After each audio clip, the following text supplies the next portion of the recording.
మీ జీవితంలో ఎప్పుడైనా ఎవరినైనా విస్మరించాలనుకున్నారా? ఎప్పుడైనా ఒక వ్యక్తిని మర్చిపోవాలని ఎంత ప్రయత్నించినా ఆలోచనలో నిలిచిపోయారా? మీరు ఎంతగా ఇంకా ఆ వ్యక్తిని గుర్తు చేసుకోవద్దు అనుకున్నా ఆ పేరే మళ్ళీ మళ్ళీ మెదడులో మెరుస్తూ ఉండడం చాలా బాధ కలిగించే విషయం. మీరు బ్రేకప్ అయ్యి బాధపడుతున్నారా? లేదా ఒక స్నేహితుడు మోసం చేసి మీరు ఆ బాధను మర్చిపోవాలని చూస్తున్నారా?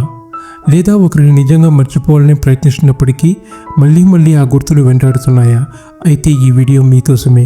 ఈరోజు మనం సైకాలజీలోని 3 శాస్త్రీయంగా నిరూపితమైన హ్యాక్స్ గురించి మాట్లాడుకుందాం.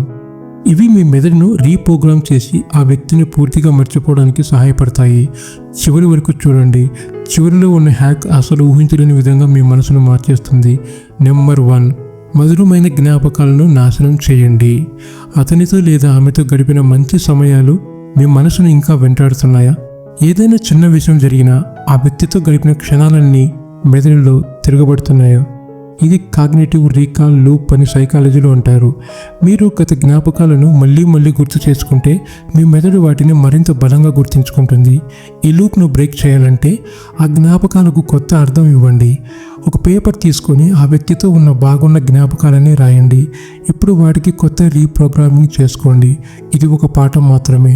ఈ జ్ఞాపకాలు ఇకపై నన్ను వెనక్కి లాగలేవు. ఆ పేపర్ను చించేయండి, దహనం చేయండి, వీలైతే దగ్గరలోని సముద్రంలో వేయండి. అది మీ గతాన్ని సింబాలిక్గా వదిలేసినట్టే. ఈ చిన్న ప్రాక్టీస్ మెదడులో ఎమోషనల్ డిటాచ్మెంట్ క్రియేట్ చేస్తుంది. మీరు అలా చేసిన వెంటనే మీ సబ్కాన్షియస్ మైండ్ ఆ వ్యక్తిని వదిలేయడం ప్రారంభిస్తుంది. నెంబర్ 2, మీ మెదడు మీకు తెలియకుండా మోసం చేస్తుంది. దాన్ని ఎలా ఓడించాలి?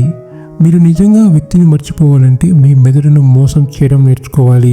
సైకాలజీలో జియోగ్రానిక్ ఎఫెక్ట్ అనే ఒక నిబంధన ఉంది. ఇదేంటంటే అదిగో ఒక పని పూర్తి కాకపోతే మన మెదడు దాన్ని మర్చిపోలేదు. అది ఎలా అంటే, మీరు ఒక సినిమా చూస్తున్నారని ఊహించుకోండి. హఠాత్తుగా మధ్యలోనే ఆ సినిమా ఆగిపోతే మీరు చచ్చిపోతూ కూడా దాని చివరి భాగాన్ని తెలుసుకోవాలనుకుంటారు. ఇదే మీ ప్రేమ, సంబంధం, స్నేహం మీద కూడా వర్తిస్తుంది. మీరు ఎవరైనా మర్చిపోవాలనుకుంటే మీరు వారి గురించి ఇంకా అనుమానాలు, ప్రశ్నలు కలిగి ఉంటే మీ మెదడు వారిని వదిలిపెట్టదు. ఇప్పుడు చేయాల్సిన పని ఏంటంటే, మీరు ఆ వ్యక్తిని ఎప్పుడు మర్చిపోవాల్సినదో ఒక నిర్ణయం తీసుకోండి.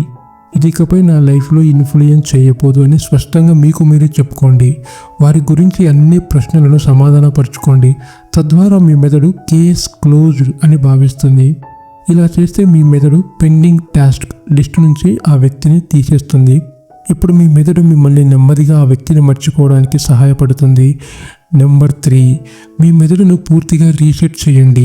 మీరు ఎప్పుడైనా కొత్త ప్రదేశానికి వెళ్ళినప్పుడు, లేదా కొత్త ప్రజలను కలిసినప్పుడు, కొత్త పనిని ప్రారంభించినప్పుడు మీరు పాత విషయాలను తక్కువగా గుర్తుంచుకోవడం గమనించారా? ఇది న్యూరోప్లాస్టిసిటీ అనే ఒక శక్తివంతమైన సైకాలజీ కాన్సెప్ట్. మీ మెదడు నూతన అనుభవాలు పొందినప్పుడు పాత అనుభవాలను పక్కన పెట్టడం ప్రారంభిస్తుంది. ఇప్పుడు చేయాల్సిన పని, కొత్త ప్రదేశాలకు వెళ్ళండి, కొత్త వ్యక్తులను కలవండి, కొత్త అలవాట్లను ఏర్పరచుకోండి, కొత్త పాటలు వింటూ, కొత్త సినిమాలు చూస్తూ, కొత్త విషయాల్లో మునిగిపోండి. ఆ వ్యక్తిని గుర్తు చేసే ప్రతి దాన్ని కొత్త అనుభవాలతో రీప్లేస్ చేయండి. ఇది మీ మెదడును పూర్తిగా రీసెట్ చేయడంలో సహాయపడుతుంది. మీ మెదడు కొత్త విషయాల్లో బిజీ అవుతుందంటే పాత జ్ఞాపకాలకు చోటు అస్సలు ఇవ్వదు. Final shocking reveal. ఇప్పుడు మీరు ఈ 3 హ్యాక్స్ ఫాలో అవుతే మీరు 90% వరకు ఆ వ్యక్తిని మర్చిపోవచ్చు. కానీ ఇంకా 10% మిగిలి ఉందా? మీరు ఎంత కష్టమైన కొన్ని మధుర జ్ఞాపకాలు మనసులో నిలిచిపోయాయా? ఇది అసలు మీరు ఆ వ్యక్తిని మర్చిపోవడానికి ప్రయత్నిస్తున్నారని అర్థం. ఒకరి గురించి మర్చిపోవడానికి ప్రయత్నించడమే వారిని గుర్తు చేసుకోవడం కంటే ప్రమాదకరం. అందుకే చివరి హ్యాక్, లెట్ గో కంప్లీట్లీ. వారి గురించి ఆలోచించకూడదని నిర్దేశించుకోకండి, అలానే వదిలేయండి.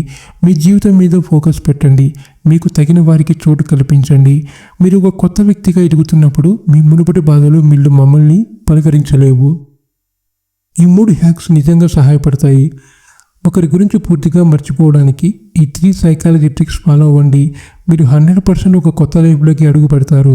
మీరు నేటి నుంచి కొత్త ఎనర్జీ, కొత్త లక్ష్యం, కొత్త యాటిట్యూడ్తో ముందుకు వెళ్ళండి. ఇంకా ఏమైనా ప్రశ్నలు ఉంటే కామెంట్స్లో చెప్పండి.